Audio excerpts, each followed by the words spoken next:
Namo tassa bhagavato arahato sama sambuddhassa. Namo tassa bhagavato arahato sama sambuddhassa. Namo tassa bhagavato arahato sama sambuddhassa. Baik, selamat malam para upasaka upasika sekalian. Kita telah sampai di penghujung kelas untuk bab yang pertama dari buku Abhidhamma Sanggaha yang keseluruhannya ada 9 bab. Ya, saya harap Anda masih ingat kelas-kelas awal kita. Buku Abhidhamma Sanggaha ini buku yang sangat penting untuk para pelajar Abhidhamma, ya. Di Myanmar itu sangat dijunjung tinggi sehingga kita banyak biku-biku dari Myanmar. Semua biku Myanmar mungkin harus hafal di luar kepala. Syair-syairnya itu hafal di luar kepala, ya. Sudah banyak yang kita pelajari, yang Anda pelajari, ya. Jadi bahkan sampai di minggu lalu pun, ya, kita sudah belajar berapa jenis kesadaran? 89, ya.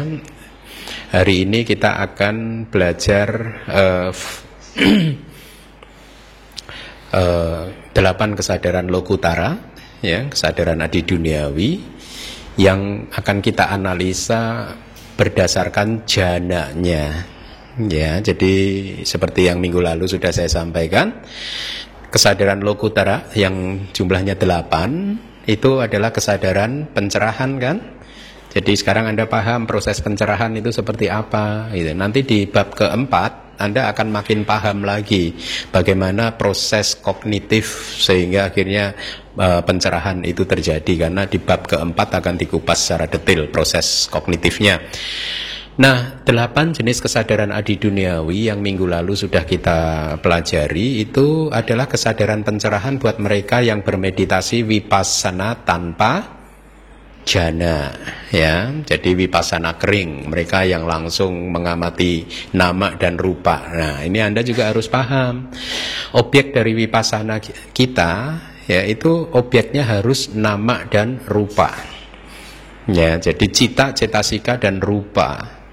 Inilah mengapa kemudian Abhidhamma menjadi sangat penting sekali, karena cita, cetasika, rupa itu semua dikupas, dianalisa dan disintesakan di dalam Abhidhamma nantinya, gitu. Inilah juga mengapa tadi saya katakan bahwa Abhidhamma akan sangat membantu meditasi Anda, ya, karena Anda akan mendapatkan teori pemahaman tentang objek yang harus Anda amati di dalam meditasi Anda. Itu jadi teruslah belajar, ya, karena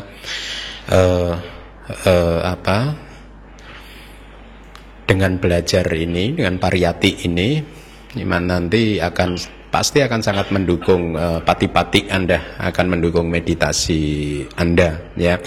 Nah, berbeda dengan jenis kesadaran yang kita pelajari minggu lalu, yaitu jenis kesadaran pencerahan yang muncul dari mereka yang bermeditasi vipassana tanpa jhana. Malam hari ini saya akan kupas kesadaran pencerahan yang muncul di arus kesadaran mereka yang menguasai jhana.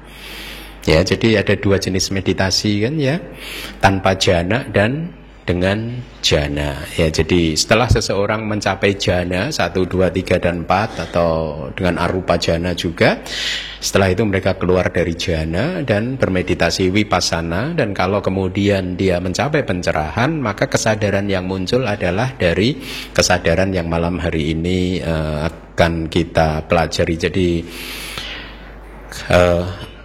kalau di kelas terdahulu sudah Anda pelajari ada berapa tingkatan jhana? 5, kan? Arupa wacara jhana itu termasuk dalam jhana yang ke-5, ya. Berarti ada 5 jhana. Nah, sekarang ada 4 magga cita, betul? Yang minggu lalu sudah kita pelajari 4 magga cita, 4 kesadaran jalan. Kalau masing-masing pecah ke dalam 5 jana, berarti ada berapa maga cita? 20. Kemudian palak citanya, kesadaran buahnya juga dipecah lagi berdasarkan 5 jana yang berbeda, berarti ada berapa kesadaran buah? 20. 20 tambah 20, 40. 40 ditambah 81 kesadaran duniawi, ada berapa?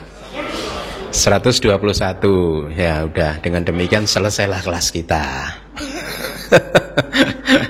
Baik, Anda udah dapat big picture-nya dulu. Nanti kita akan masuk secara lebih detail lagi. Jadi bagus sekali untuk mengetahui 89 jenis cita atau 121 cita, karena inilah kesadaran aktivitas mental yang eksis di samsara ini. Ya, di luar 89 dan 121 cita ini sudah tidak ada lagi jenis aktivitas mental yang lain. Jadi Anda sekarang udah paham, oh ternyata hanya ada 89 dan 121 ini. Ya, dengan demikian tentu saja akan membantu kehidupan Anda di dalam kehidupan sehari-hari, membantu Anda untuk lebih mengenali apa yang terjadi di dalam batin dan pikiran Anda, ya, bahwa ternyata kesadaran itu tidak hanya aku salah cita saja, ya. Kan manusia itu cenderung lebih ingat yang jelek-jelek kan. Kayaknya kok batin saya kok serakah marah aja sih Bante. Nah, karena Anda lebih tertarik untuk mengingat yang jelek-jelek, yang bagus-bagus take it for granted gitu, nggak dipandang penting, sehingga akhirnya karena yang diingat jelek-jelek semua, akhirnya stres, merasa diri sendiri nggak punya nilai lebih, merasa tidak pernah melakukan kebajikan dan lain sebagainya. Jadi bagus sekali mengetahui semua jenis cita ini, karena dengan demikian kita akan menjadi lebih kenal terhadap diri kita sendiri, ya. Nah, kemarin juga sudah saya sampaikan tentang kesadaran pencerahan ini, bagaimana seseorang mencapai Sotapanna, Sakadagami, Anagami, dan Arahat, belenggu apa saja yang sudah dipatahkan, kemudian jenis cita mana saja yang sudah tidak bisa muncul di batin seorang Sotapanna atau Anagami, dan seterusnya kan, menarik kan ya. Jadi sekarang Anda paham kenapa Anagami misalkan tidak tertarik lagi untuk menjalani kehidupan rumah tangga. Artinya tidak tertarik lagi untuk melakukan aktivitas yang bersifat untuk mencari kepuasan sensual. Dia tidak bisa lagi, bukan tidak tertarik, semata-mata tidak bisa karena batinnya udah murni. Ya, yang didik gata wipayuta yang berkaitan dengan kama raga, yaitu hasrat-hasrat indrawi, sudah tidak ada lagi di hati seorang anagami. Sehingga seorang anagami, ya, aktivitasnya udah sangat murni. Dan apalagi kalau kemudian dia menjadi seorang arahat, pada saat itu 12 akusala cita udah nggak bisa muncul lagi kan. Ya, jadi sekarang Anda tahu kenapa seorang yang tersuci, yang sudah murni, yang sudah suci, yang sudah mencapai pencerahan, dia penuh kasih, penuh metta, karuna, ya, kemudian penuh kebijaksanaan, tidak pernah terlihat marah, tidak pernah ada nafsu dan lain sebagainya, ya, batinnya sangat tenang dan damai, ya. Anda sekarang tahu, karena memang di arus kesadaran mereka 12 akusala cita tidak bisa muncul. Nah, untuk mencapai pencerahan kita harus bermeditasi vipassana. Tetapi vipassana bercabang menjadi 2, yaitu dengan jana dan tanpa jana. Sebenarnya apa sih meditasi vipassana itu? Apa yang kita kerjakan dengan bervipassana? Sebenarnya kita sedang mengembangkan panya kita, kebijaksanaan kita dengan bermeditasi vipassana. Kebijaksanaan apa? Apakah ini kebijaksanaan untuk mengetahui segala sesuatu di muka bumi ini? Bukan. Kebijaksanaan yang berkembang, yang dikembangkan melalui vipassana adalah kebijaksanaan untuk memahami proses cita ini, cetasika dan rupa, atau dikelompokkan jadi 2 menjadi nama dan rupa, atau ada kata lain mungkin yang sering dipakai di kitab komentar adalah sangkara, ya. Sangkara itu jadi sesuatu yang muncul dibentuk karena kondisi-kondisi, sesuatu yang berkondisi. Nama dan rupa kita itu adalah fenomena yang berkondisi. Nah, mengembangkan kebijaksanaan dengan cara bagaimana melihat nama dan rupa itu secara objektif. Sehingga akhirnya kita melihat ternyata dari semua nama dan rupa itu mempunyai karakteristik yang universal, karakteristik yang umum, yaitu apa? Anicca, dukkha, dan anatta. Apapun itu nama, apapun itu rupa di tubuh kita sendiri, di internal maupun eksternal, itu mempunyai ciri yang sama, maka disebut sebagai karakteristik universal. Ya, artinya berlaku di internal kita dan berlaku di eksternal kita juga. Sama, umum, sama. Anicca, dukkha, dan anatta. Nah, dengan mengamati proses nama dan rupa melalui meditasi vipassana bisa berbulan-bulan, bertahun-tahun, akhirnya apa? Muncul the first stage of enlightenment. Sebelum kita mencapai pencerahan, akan muncul satu perilaku batin yang disebut nibbida. Ya, nibbida bahasa Palinya, yaitu perilaku yang sudah tidak tertarik lagi kepada dunia. Nah, Anda jangan pernah takut kalau saya mengatakan tidak tertarik lagi pada dunia, berarti kehidupan saya nggak fun dong Bante. Bagaimana dengan suami atau istri saya kalau sudah nggak tertarik lagi? Nah, Anda jangan salah. Ini adalah kacamata orang awam. Kalau Anda menganggap bahwa pada saat tidak tertarik pada dunia berarti hidup tidak fun lagi, itu kacamata Anda yang belum tercerahkan. Buat mereka yang tercerahkan, sudut pandangnya berbeda. Ternyata pada saat tidak tertarik pada dunia, maka hati Anda menjadi makin penuh cinta kasih, makin penuh kewelas asihan, makin penuh kesabaran, makin penuh kebijaksanaan, makin positif. Ya. Bukan berarti kalau Anda tidak melekat pada suami, istri atau anak-anak Anda, lalu Anda tidak bisa berfungsi sebagai suami, istri atau anak misalkan terhadap orang tuanya secara baik. Bukan, bahkan pada saat Anda tidak melekat, Anda bisa melaksanakan fungsi Anda secara baik, secara maksimal. Hidup tanpa kemelekatan itu fun. Ya, kalau Anda pernah dengar ceramah-ceramah saya, istilah sehari apa yang saya pakai bahasa populernya apa? Mulai detik ini seseorang yang tercerahkan itu dia udah melihat kan nama rupa itu ternyata tidak memuaskan, maka mulai hari ini lu, gue, en. Pada saat kita mengatakan lu, gue, en, hidup jadi lebih fun.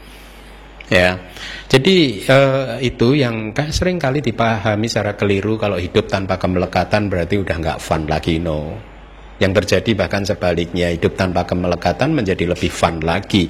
Nah, nibbida, ya, tidak lagi bernafsu pada nama rupa, tidak lagi bernafsu pada sangkara. Sangkara itu adalah nama dan rupa yang berkondisi, yang muncul karena sebab dan kondisi. Ya, segala sesuatu di alam semesta ini berkondisi, hanya ada satu yang tidak berkondisi, yaitu apa? Nibbana. Ya,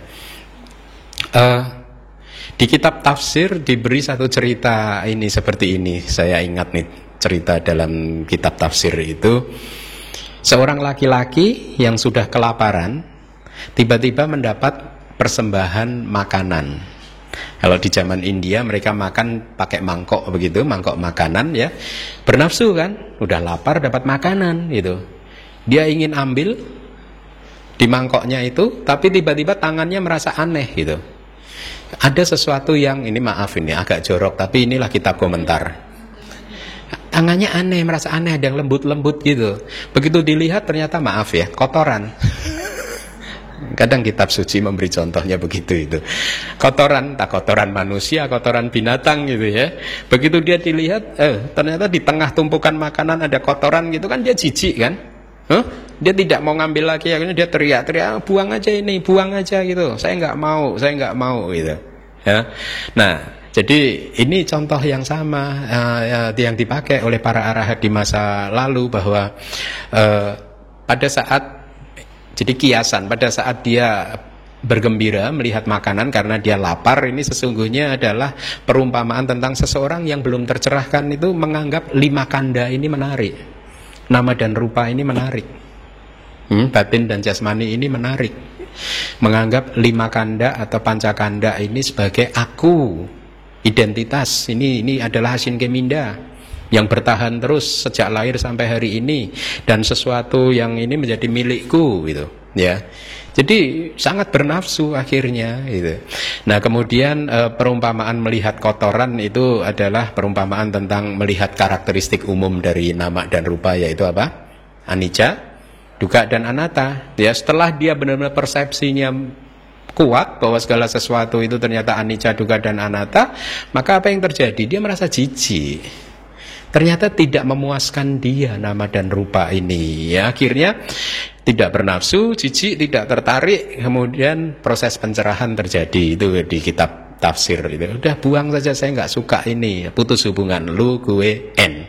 Kalau dalam kitab tafsir disebutkan dia melihat apa yang dikatakan oleh yang Arya Kondanya, ya, yang kinci samudaya damang sabang tang niroda damang, yang kinci samudaya damang, segala sesuatu, segala dhamma, ya, yang mempunyai sifat kemunculan, sabang tang, semuanya itu niroda damang, mempunyai sifat lenyap. Ya, ini kalimat yang diucapkan pada saat Buddha ya mengatakan bahwa yang Arya Anya Kondanya sudah mencapai tingkat kesucian Sotapanna, karena dia sudah melihat itu tadi, segala sesuatu yang mempunyai sifat kemunculan, sifat muncul, segala sesuatu yang muncul pasti lenyap. Ini adalah pencerahan di mana dia akhirnya merealisasi nibbana menjadi seorang Sotapanna. Mari kita lihat di Abhidhamma Sanggaha. Silakan dibaca yang kuning.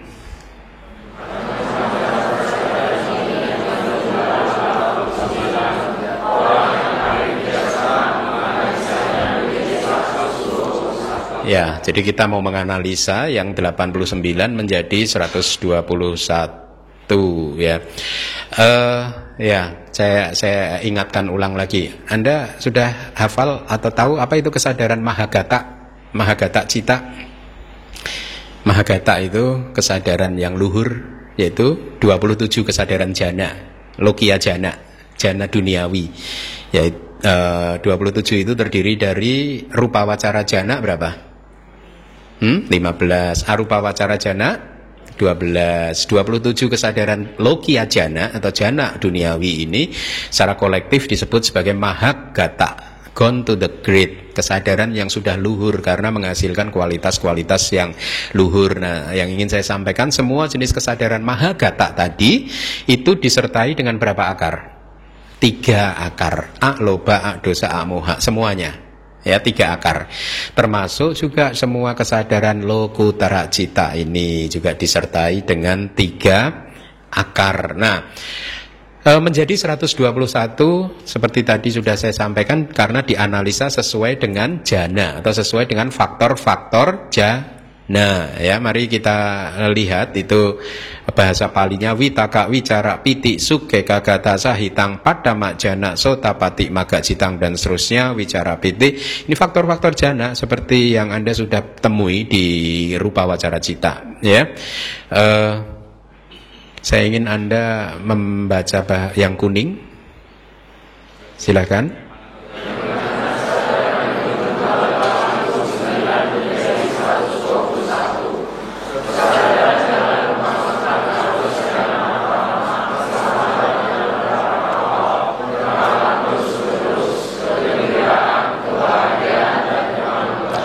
Ya, jadi di sini Acarya Anuruddha, pengarang buku Abhidhamma Sanggaha, mulai menguraikan kesadaran lokutara berdasarkan faktor jananya. Itu Anda lihat jalan pemasukan arus atau sotapati maga cita, jana yang pertama bersama dengan 5 faktor jana. Ya, dan Anda perhatikan itu nama-namanya ya. Kemudian yang kedua, ya silakan.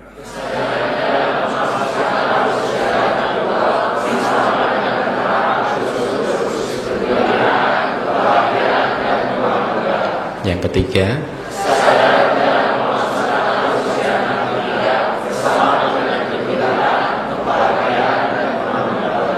kemudian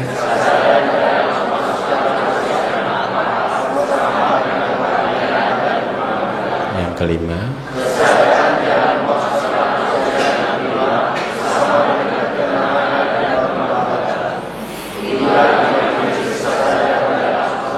Ya, Anda perhatikan 5 jenis kesadaran jalan pemasukan arus atau sotapati, maga, cita. Ya, logika yang sama dipakai juga untuk sakadagami, anagami, maga dan arahata maga. Ya, jadi ada berapa jumlahnya? Ada berapa kesadaran jalan pemasukan arus?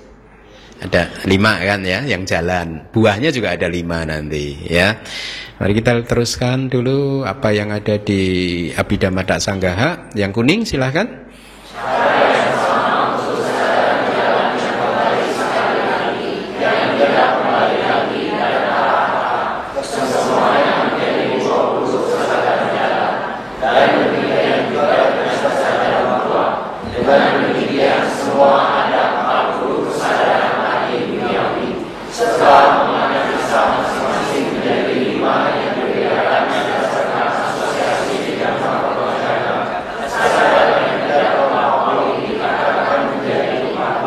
Jadi Anda sudah dapatkan 40 jenis kesadaran itu ya, analisanya berdasarkan dengan faktor jana. Nah, mari kita lihat penjelasan dari sub komentarnya, tikanya ya.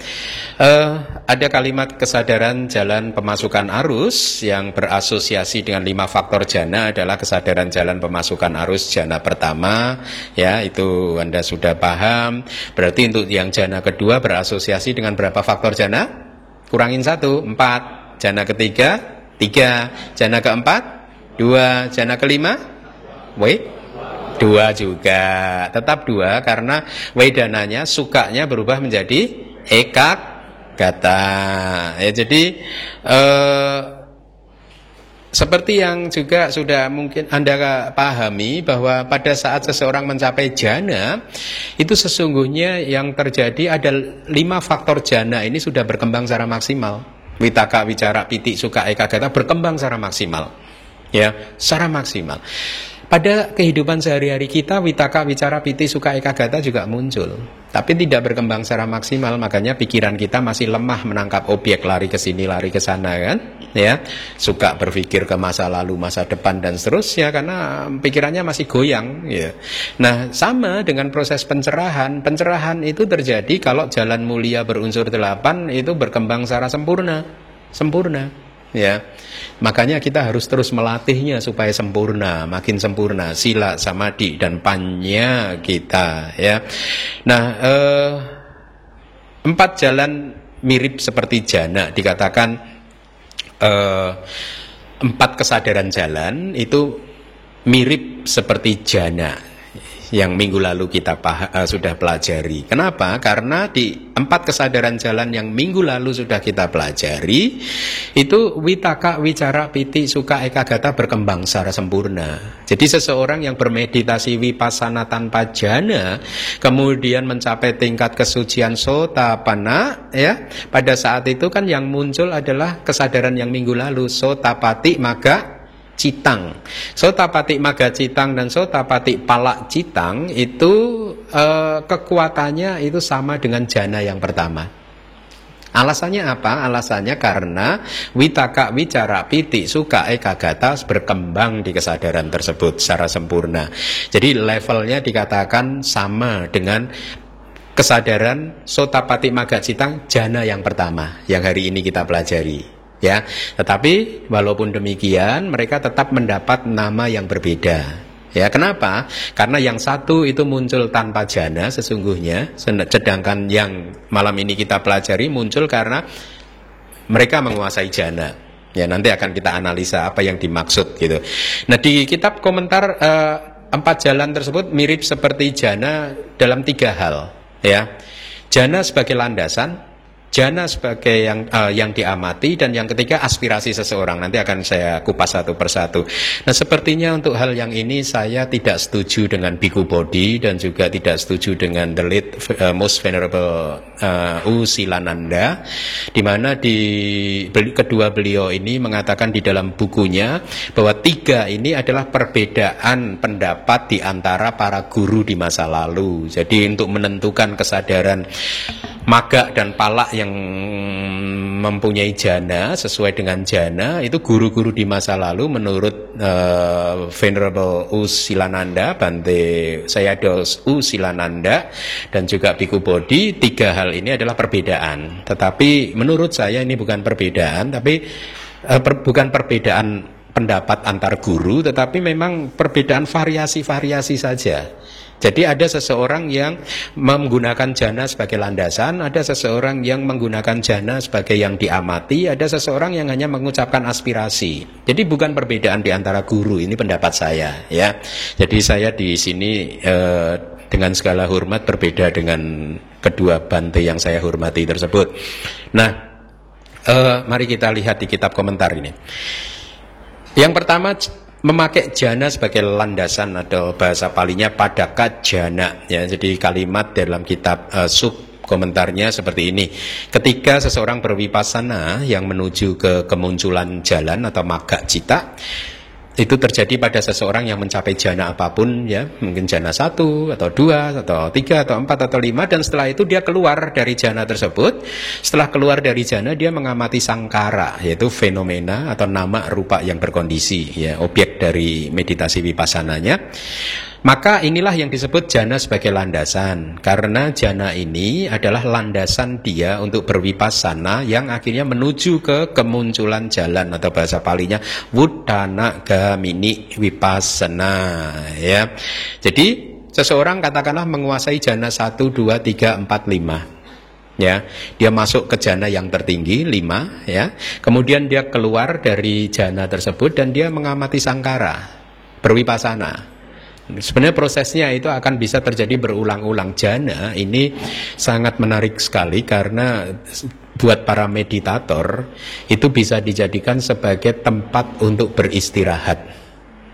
Dalam artian kalau kita berwipassana bisa duduk 3 jam, 4 jam, 5 jam, kadang kondisi batin udah menurun, ya, pancaniwarana udah mulai muncul lagi, 5 rintangan batin udah mulai muncul lagi, sehingga batin sudah tidak clear lagi gitu. Nah, pada saat batin mungkin atau bahkan mengantuk gitu, pada saat batin lemah seperti itu, maka mereka yang menguasai jana akan cepat lagi masuk ke dalam jana, dan dia akan berada di dalam jana selama 1 jam, 2 jam begitu. Setelah itu dia keluar lagi untuk bermeditasi vipassana, untuk mengamati nama dan rupa. Kok belum mencapai pencerahan, kok kemudian kualitas batinnya menurun lagi, pancaniwarananya muncul lagi, batinnya kotor lagi, dia masuk lagi ke dalam jana. Jadi ibarat pisau, pada saat sudah tumpul dia masuk ke jana, diasah lagi pisaunya. Kalau sudah tajam, dia keluar dari jana dan dia pakai untuk menganalisa nama dan rupa, gitu. Nanti tumpul lagi, dia masuk lagi, ya. Jadi ini manfaat dari jana, ya. Jadi setelah dia keluar dari jana, mengamati sangkara, nanti dia masuk lagi, keluar lagi, masuk lagi, keluar lagi, begitu kan? Kemudian dia akhirnya pada satu saat bisa memunculkan kesadaran jalan dan buah. Ya, maka dia menjadi seorang tercerahkan, menjadi seorang sotapanna, katakanlah seperti itu. Nah, pada saat itu, ya, kesadaran mana yang muncul? Ya, karena dia memakai jana yang kelima tadi sebagai landasannya kan, ya. Maka kalau dia menjadi sotapanna, maka yang muncul adalah sotapati magga citang pancamajana, jana yang kelima. Ya, beda kalau misalkan dia masuk ke jana kedua saja, kemudian dia keluar dari jana kedua mengamati sangkara, nama rupa, ya. Kemudian capek, masuk lagi ke jana, keluar lagi mengamati sangkara, masuk lagi dan seterusnya, akhirnya magga cita muncul.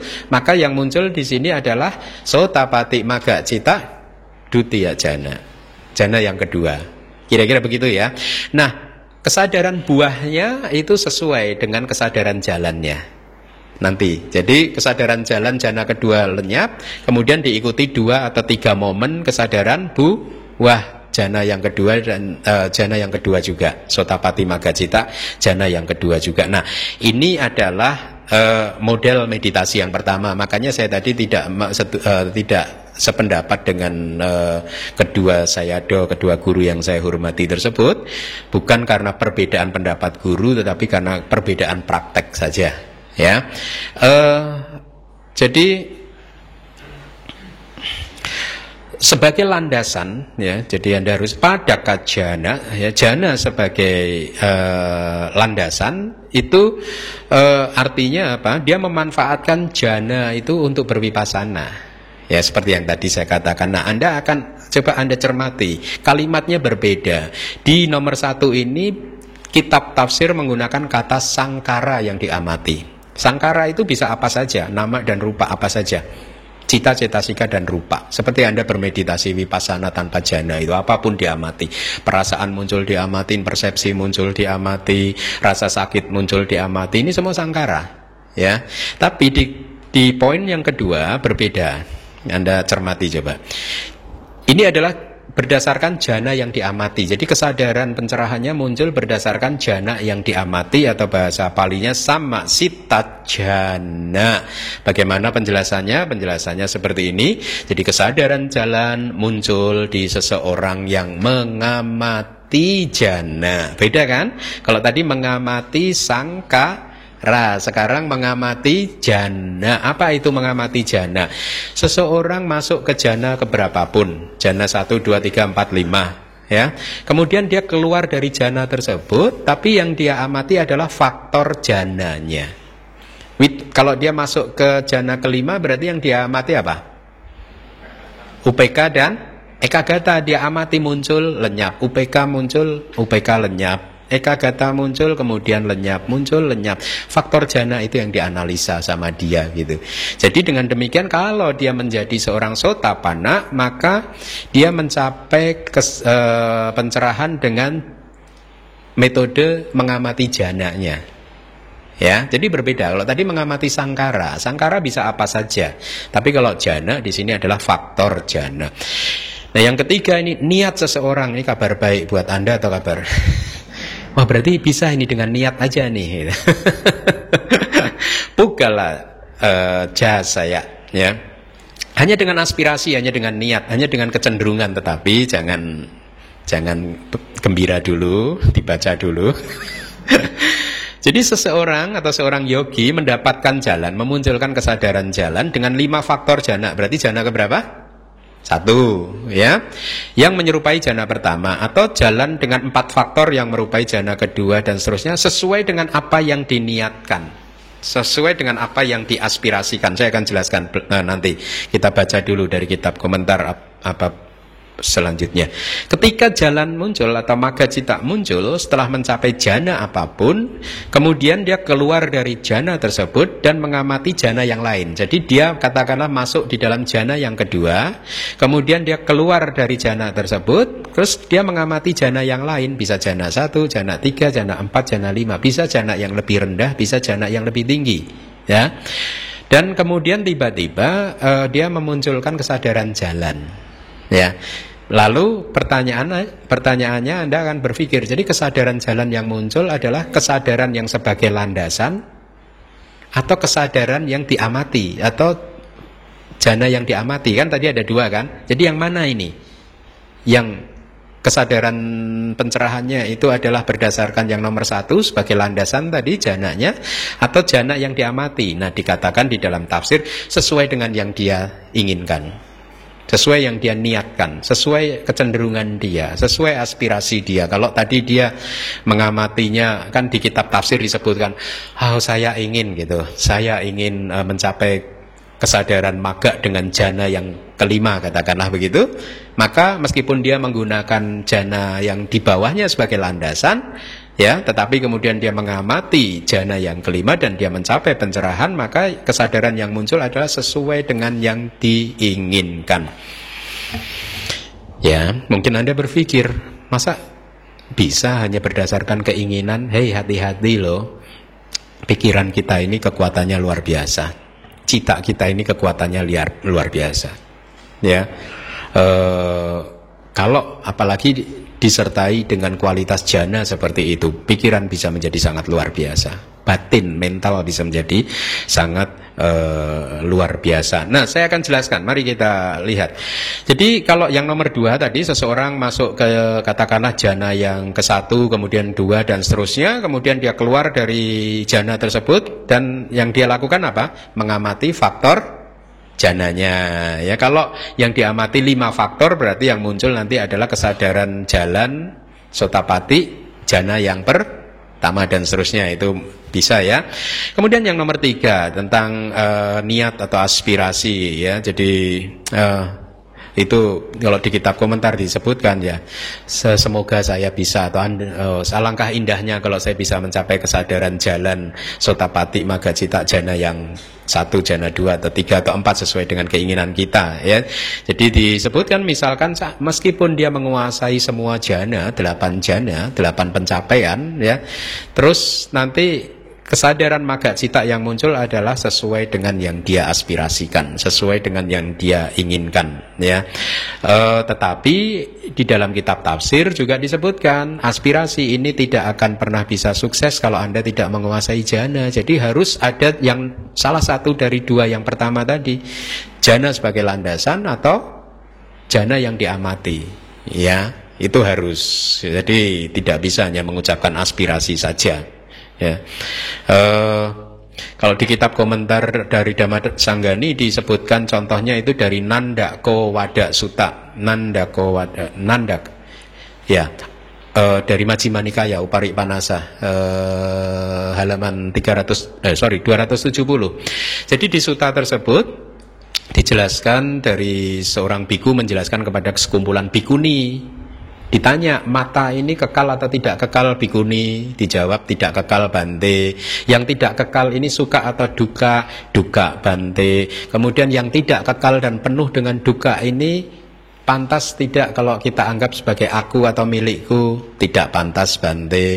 Kemudian telinga juga dianalisa seperti itu, sampai kemudian 6 indera dianalisa seperti itu, dan juga 6 objeknya juga dianalisa seperti itu, sampai semua bikuni confirm bahwa semua adalah anicca, dukkha, dan anatta. Tetapi pada ceramah yang pertama tidak ada bikuni yang mencapai pencerahan gitu. Sehingga Buddha mengucapkan kata-kata seperti ini. Seperti halnya pada hari yang ke-14 itu semua orang yakin bahwa bulan penuh atau tidak penuh ya. Yakin bahwa bulan tidak penuh ya. Ya pasti tidak penuh, karena bulan penuh hanya pada hari ke-15 ya. Jadi kalimat Buddha seperti itu. Seperti halnya hari yang ke-14 semua orang yakin bahwa bulan tidak penuh. Walau para bikuni tersebut senang ya, berbahagia dengan dhammatok yang disampaikan oleh bikunya, tapi keinginannya belum terpenuhi. Artinya mencapai sotapananya belum terpenuhi. Kenapa? Karena kondisinya belum ada. Ya, baru sampai tanggal ke-14. Nah, setelah itu kan Buddha meminta bikunya untuk berceramah yang sama lagi, dan dikatakan di ceramah yang kedua banyak bikuni menjadi seorang sotapanna. Ya, nah dikatakan oleh Buddha seperti halnya hari yang ke-15 semua orang yakin bahwa bulan itu penuh, bulan purnama gitu. Ya, yakin. Makanya benar begitu hari ke-15 bulan purnama muncul. Nah, ini hanya perumpamaan bahwa pencerahan itu terjadi kalau situasi kondisinya tepat. Itu semuanya situasinya mendukung, kondisinya juga matang, semuanya pencerahan akan muncul gitu. Nah, jadi ini memberikan sebagai contoh yang dipakai oleh kitab komentar bahwa hanya semata-mata berharap saja tidak bisa. Harus ada kondisi yang mendukung. Kondisi yang mendukung apa? Jana. Harus punya jana. Ya, itu penjelasan yang ketiga. Ya, mereka yang mempunyai sebab-sebab yang kuat, maka niat dan keinginannya akan terpenuhi, yaitu terpenuhi dalam artian memunculkan magga dan palak, jalan dan buah. Ya, mari kita lanjutkan. Ada 2 lagi variasi. Apabila seseorang yang tidak mempunyai aspirasi, ini kita bicara tentang seseorang yang tidak mempunyai aspirasi apapun, setelah keluar dari jana yang lebih rendah, kemudian mengamati dhamma dari jana yang lebih tinggi, maka jalan yang dihasilkan adalah menyerupai jana yang diamati. Ya, bukan sebagai jana sebagai landasan. Kenapa? Karena pertimbangannya jana yang lebih tinggi itu lebih kuat. Ya, karena yang diamati adalah jana yang lebih tinggi kan? Betul? Ya. Tapi sebaliknya, apabila setelah keluar dari jana yang lebih tinggi dan mengamati dhamma yang lebih rendah, maka kesadaran jalan yang dihasilkan menyerupai jana sebagai landasan, karena landasannya adalah jana yang lebih tinggi. Kalau tadi yang di atas jana yang diamati. Kenapa? Karena yang diamati lebih tinggi, itu penjelasannya. Jadi mengamati dhamma dari jana yang lebih tinggi itu yang menjadi penyebab munculnya kesadaran jalan dan buah. Ya, jadi patokannya adalah jana yang lebih tinggi. Ini tentang vipassana kering, vipassana tanpa jana. Jadi perasaan atau wedana yang muncul menyertai magga atau jalan ditentukan oleh vipassana yang menuju ke kemunculan jalan. Jadi bagaimana vipassana sebelum jalan itu muncul, perasaan yang muncul ditentukan dari sana. Jadi seseorang yang berlatih vipassana kering tanpa jana, dia mempunyai semua faktor jana, 5 faktor jana, ya, yang menyerupai jana ke-1. Dikarenakan ketiadaan jana sebagai landasan dan jana yang diamati atau yang aspirasi tadi, yang nomor 3, maka jalan magga hanya bisa disertai dengan 5 faktor jana. Dengan demikian perasaannya adalah suka. Seseorang yang tanpa jana, ya, perasaannya munculnya adalah magga citanya disertai perasaan suka, ya.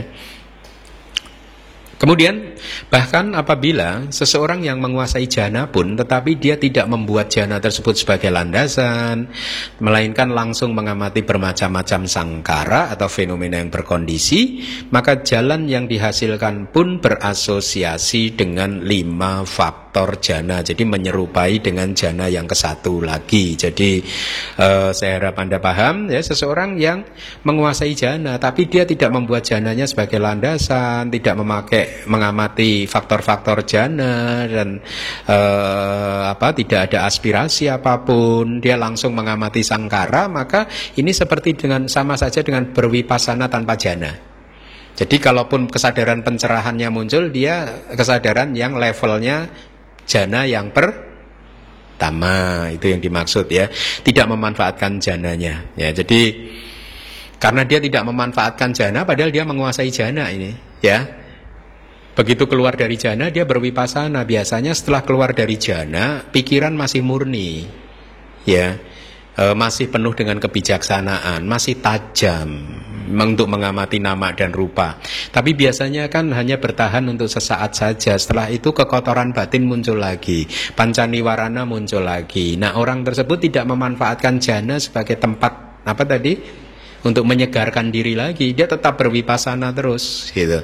Jadi kadang mungkin akusala cita muncul, ya, dia tetap saja mengamati. Kadang mengantuk muncul, dia amati rasa kantuknya, ya, tidak masuk lagi ke dalam jana. Maka kalau dia mencapai pencerahan, kesadaran pencerahan yang muncul itu sama dengan kesadaran jana yang ke-1, ya. Lalu kalau Anda sekarang sudah tahu di kitab komentar memberikan 2 interpretasi yang berbeda, vipassana bisa dengan jana dan juga dengan tanpa jana. Lalu bedanya apa? Ya, Anda harus membuktikan sendiri bedanya di mana.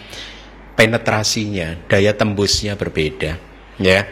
Baik, berbeda-beda, kualitasnya berbeda, ya.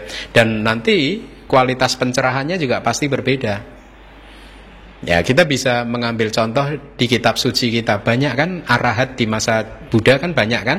Tapi apakah semua arahat itu kualitasnya sama? No. Ada yang kebijaksanaannya tinggi seperti yang Arya Sariputta, ya kan? Ada yang kesaktiannya itu sangat menonjol seperti yang Arya Mahamoggallana dan seterusnya, kan? Berbeda-beda. Ada biku yang arahat yang tidak mengajar. Jadi itu ditentukan oleh latihan-latihan mereka, kebijaksanaan mereka. Mari kita lihat dari Abhidhamma Sanggaha, silahkan dibaca yang kuning saja.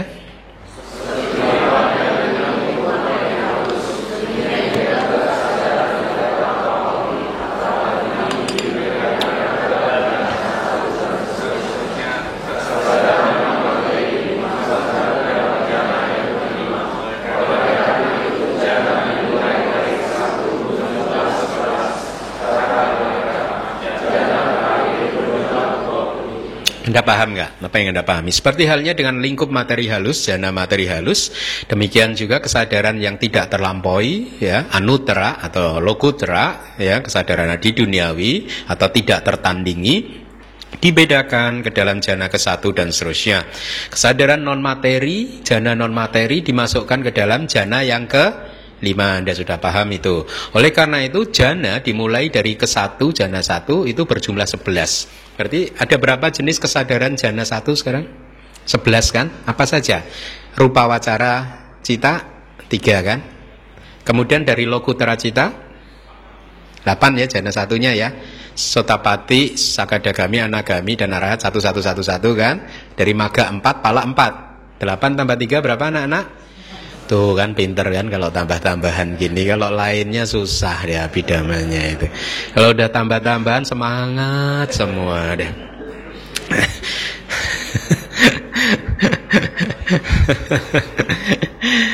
Jana kedua berarti berapa?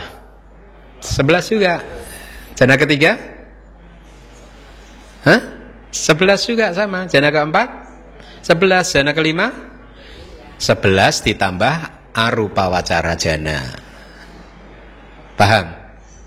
Ya, 11 ditambah arupa wacara jana berapa? 12. Berarti 11 tambah 12 pasti bisa berapa? Tuh kan kalau yang tadi begitu 11 tambah 12 langsung seger lagi.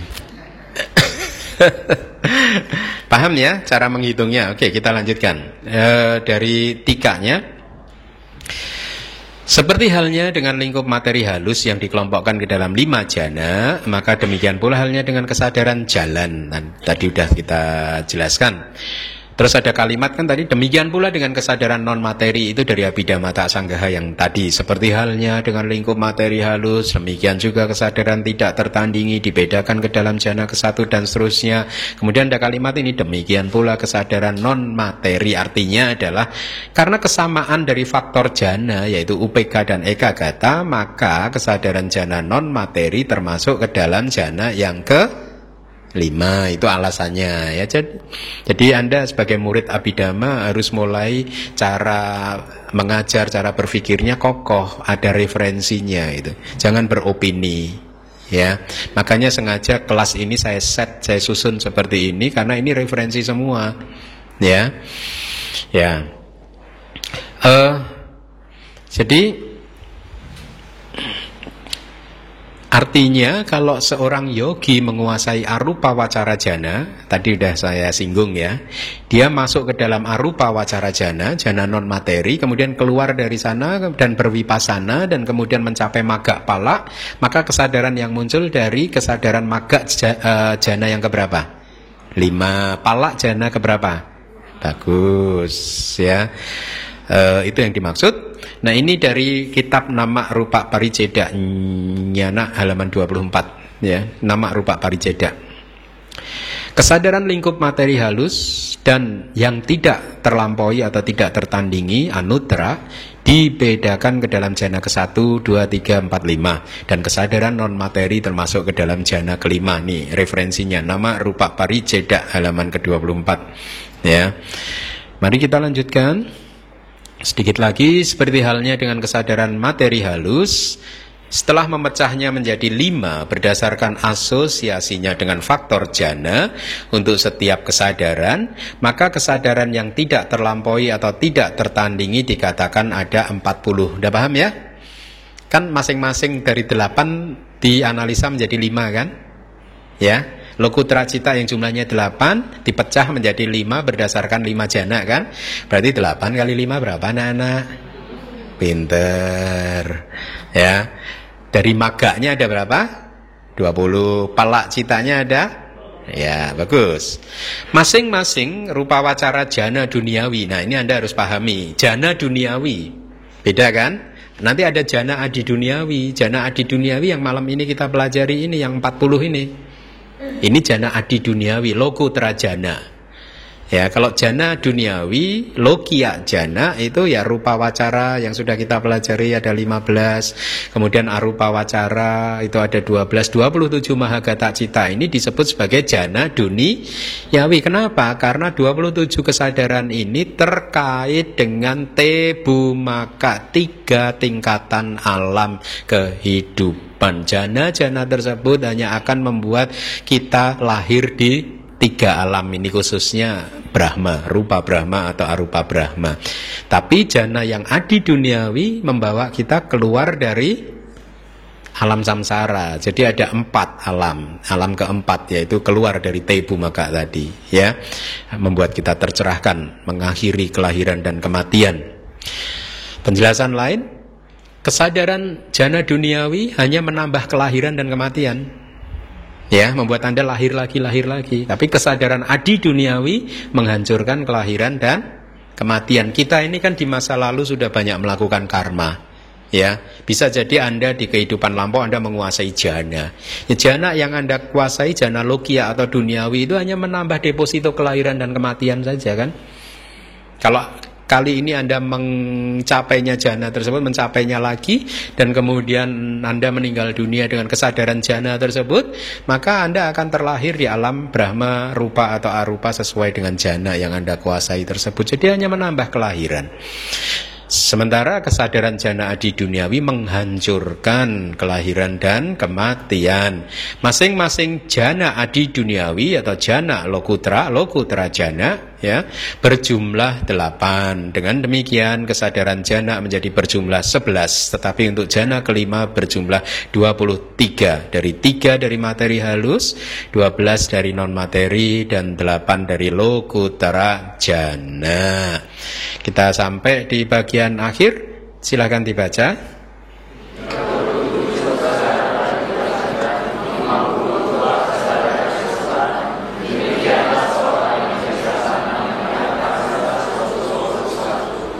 Anda paham nggak cara menghitung 37 kesadaran kebajikan itu?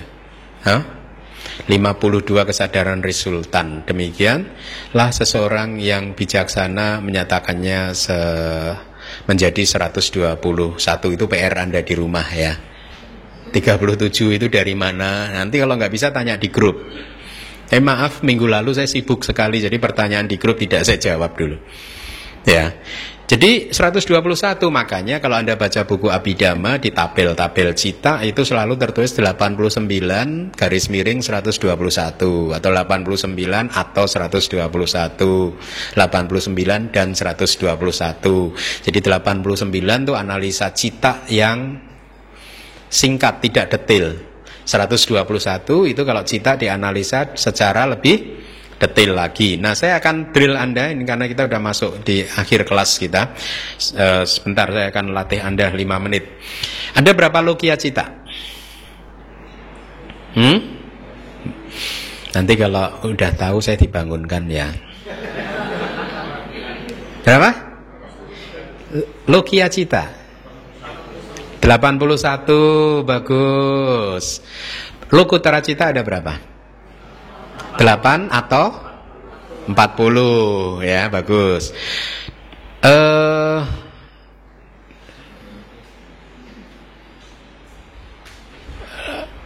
Lokia cita kalau dibedakan berdasarkan bumi, tingkatan alam, tingkatannya di mana dia sering muncul. Dari lokia cita, kesadaran duniawi, itu ada di berapa bumi? 3 bumi apa saja? Kama wacara bumi, rupa wacara bumi, arupa wacara, bagus. Ada berapa jenis kesadaran, ada berapa jumlahnya kesadaran kama wacara cita? 54, bagus. Ada berapa jenis? Dari 54 kama wacara cita dibagi menjadi beberapa kelompok. Ada berapa kesadaran akusala? 12. Ada berapa jenis kesadaran tanpa akar? 18. Ada berapa jenis kesadaran kama wacara sobana cita? 24. Itu kalau Anda jumlahkan ada 54. Dari 12 akusala cita dibagi menjadi berapa jenis? Berapa ini? Yaitu yang berakar pada loba, dosa, dan moha. Dari 18 kesadaran tanpa akar dikelompokkan menjadi berapa? 3, yaitu kelompok apa saja? Akusala wipaka cita, kusala wipaka ahituka cita, ahituka kiriya cita. Ya, kemudian yang kama wacara sobana 24 dikelompokkan menjadi berapa? 3, yaitu apa? Maha Akusala, Maha Wipaka, dan Maha Kiriya. Kemudian ada berapa jenis kesadaran Mahagata? 27. Ya, apa saja? Dibagi berapa kelompok? 2, yaitu apa? Rupa wacara cita ada berapa? Bagus. Arupa wacara cita ada 12, ya, berarti 27. Kenapa disebut Mahagata Cita? Karena kesadaran ini gone to the great, menghasilkan kualitas yang great, menghasilkan kualitas yang luhur, yaitu ini karena kesadaran jana. Ya. Kemudian pertanyaan lagi, ada berapa jenis kesadaran akusala cita yang muncul di batin seorang Sotapanna? Dari 12, 7. Yang hilang apa? Didik gata, sam, payuta hilang. Kemudian yang muncul di batin seorang anak Sakadagami berapa?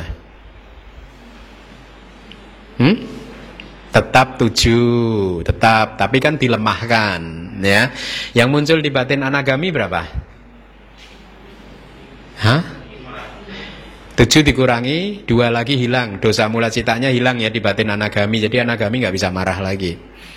Sotapanna dan Sakadagami masih bisa Anda berarti siapa tahu Anda Sakadagami ini. Anda suka marah-marah kan? Sama dong, Sotapanna juga suka marah kan? Bisa jadi Anda Sotapanna, jangan-jangan nih. Bedanya apa kalau Sotapanna kalau marah-marah? Ada 2 parameter kan di kelas lalu. Munculnya jarang-jarang. Ya, ketawa. Tiap hari berapa kali marah? Munculnya jarang, nih parameter pertama. Parameter kedua, kalaupun muncul dia intensitasnya lemah. Marahnya sangat lemah, tidak melotot-melotot, tidak sampai akhirnya membuat karma buruk dia terlahir di 4 apaya. Ya. Anagami 5, arahat, akusala cita yang muncul? Nah, nggak ada. Ya. Dari 54 kama wacara cita ada berapa yang bisa muncul di batin putujana? Orang yang belum tercerahkan. Dari 54. 45 apa saja? Yang nggak muncul apa? Yang tidak muncul. Dari 54 ada 45 saja yang muncul di batin putujana atau juga Seka, yaitu Sotapanna, Sakadagami, Anagami. Hanya 45. Yang tidak muncul apa? 9. Mahakiriya 8 dan Somanasa Hasitupada. Itu karena muncul di batin seorang. Bagus. Ya. Ya.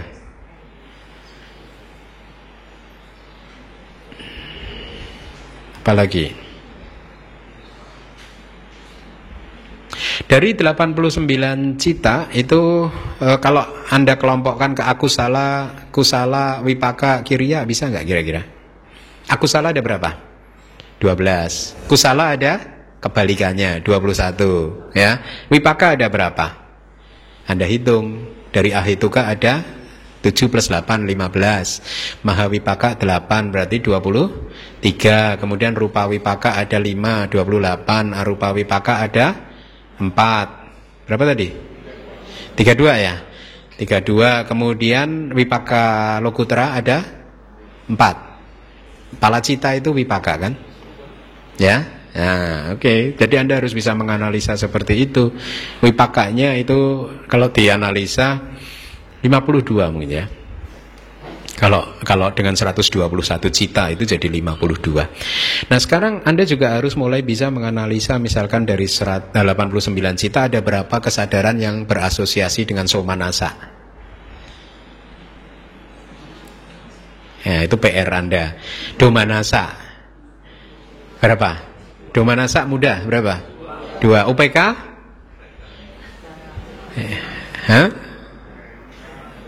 55 ya, 55 seimbang.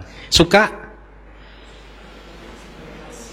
1 yang di tubuh. Kalau jana itu masuk di somanasa. Meskipun faktor jananya suka tapi dia adalah somanasa wedana. Duka Satu, ya. Baik, jadi dengan demikian selesailah kelas kita pada semester ini. Saya sangat berbahagia sekali karena bisa menyelesaikan kelas ini. Meskipun pelajarannya sangat sulit, tapi masih penuh seperti ini, itu sangat membahagiakan, ya. Jadi asumsi saya dari awal benar. Saya mengasumsikan dari awal bahwa sekarang saya sudah mempunyai audiens atau murid yang siap untuk mendengarkan abhidhamma yang beneran, bukan abhidhamma yang hahaha mit isi itu, bukan. Kita selesai, ya. Buku sedang dikerjakan oleh tim, mudah-mudahan awal semester depan bisa terbit buku ini. Ya, kalau tidak salah kemarin disebut mungkin bukunya akan bisa 270 halaman, 280 halaman, cukup tebal. Satu bab aja 280 halaman loh. Dan ini pasti akan jadi kontribusi yang bagus sekali buat pelajar Buddhis di Indonesia. Baik, terima kasih.